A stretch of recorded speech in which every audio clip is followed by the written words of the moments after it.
શ્રી સ્વામિનારાયણ સંસ્કાર મંદિર માંજલપુર વડોદરા આયોજિત માંજલપુરમાં આજે શાકોત્સવ યોજાયો।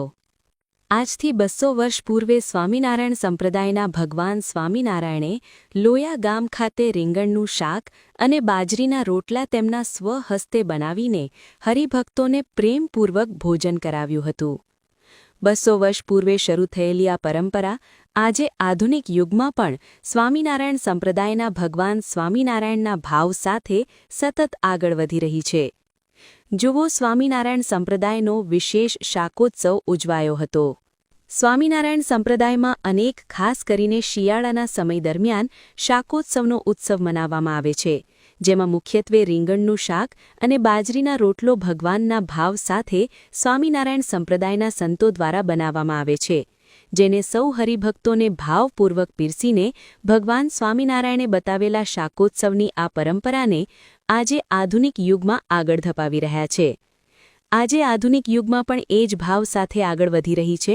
શિયાળા દરમિયાન રીંગણની આવક પુષ્કળ પ્રમાણમાં થતી હોય છે। વધુમાં આ દિવસો દરમિયાન તમામ સ્વામિનારાયણ સંપ્રદાય સાથે જોડાયેલી ધાર્મિક અને સામાજિક સ્થાનોમાં પણ આ જ પ્રકારે શાકોત્સવનું આયોજન કરીને 200 વર્ષ પહેલાંની આ પરંપરાને ધાર્મિક ભાવ અને એકતા સાથે મનાવવામાં આવે છે। ત્યારે આજે શ્રી સ્વામિનારાયણ સંસ્કાર મંદિર માંજલપુર વડોદરા આયોજિત માંજલપુરમાં આજે શાકોત્સવ યોજાયો હતો, જેમાં માંજલપુર મણિનગર ગરબા ગ્રાઉન્ડ ખાતે આજે રવિવારે દિવ્ય ભવ્ય શાકોત્સવમાં 40 સંતો સહિત 8000 સત્સંગીઓ ઉપસ્થિત રહ્યા હતા।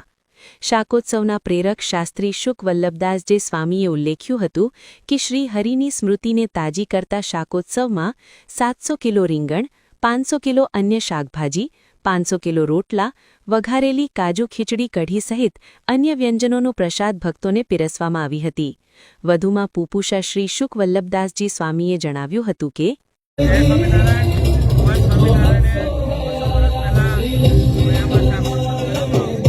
શાકોત્સવની પરંપરા આજે પણ સ્વામિનારાયણ સંપ્રદાયમાં થાય છે। શિયાળા માંજલપુરમાં પણ સુંદર મજાનો શાકોત્સવ કર્યો છે। અહીંયા પહેલાં સંતોએ કથા વાર્તા કરી, ધૂન કીર્તન થઈ, બધા સંતો 50 સંતો આવ્યા હતા, બધા વડતાલથી, વડોદરાની આસપાસ પરા વિસ્તારોમાંથી, ચરોતરમાંથી બધા ઘણા સંતો પધાર્યા હતા। બધાએ આશીર્વાદ આપ્યા અને ખૂબ સારો પ્રસંગ થયો। 7-8 હજાર બધા ભક્તો, કોઈ ભક્તો ઉતાવળ ન કરે, બધા ભક્તોને પ્રસાદ પ્રાપ્ત થશે તો તમામ ભક્તોએ પ્રસાદ લઈને જવાનું છે। ધીરે ધીરે બધા જ ભક્તોને પ્રસાદ પ્રાપ્ત થશે, કોઈ ભક્તો ઉતાવળ ન કરે।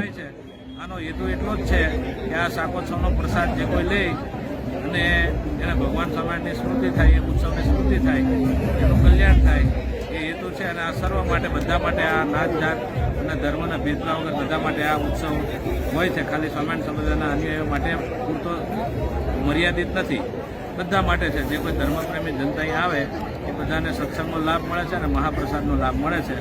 એટલે આજે ખૂબ સુંદર શાકોત્સવ થયો, એનો હૃદયમાં ઘણો આનંદ છે। જય સ્વામિનારાયણ। હા સ્વામીજી, હા સ્વામીજી, જય સ્વામિનારાયણ। આજરોજ વડોદરા માંજલપુર મુકામે શ્રી સ્વામિનારાયણ મંદિર સંસ્કારધામ દ્વારા દિવ્ય અને ભવ્ય શાકોત્સવનું આયોજન થયું। આજે 8 થી 10 હજાર જેટલા હરિભક્તો વડોદરા અને ખાસ કરીને માંજલપુર વિસ્તાર, ખાસ કરીને કાનમ પ્રદેશના બધા જ ભક્તોએ પધારીને અહીંયા લાભ લીધો છે।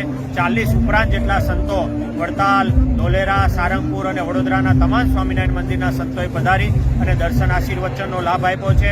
અને આ ઉત્સવમાં ઓછામાં ઓછા 400 ઉપરાંત સ્વયંસેવકોએ ખડે પગે છેલ્લા ઘણા દિવસથી આ શાકોત્સવની દિવ્ય અને ભવ્ય તૈયારી કરી છે।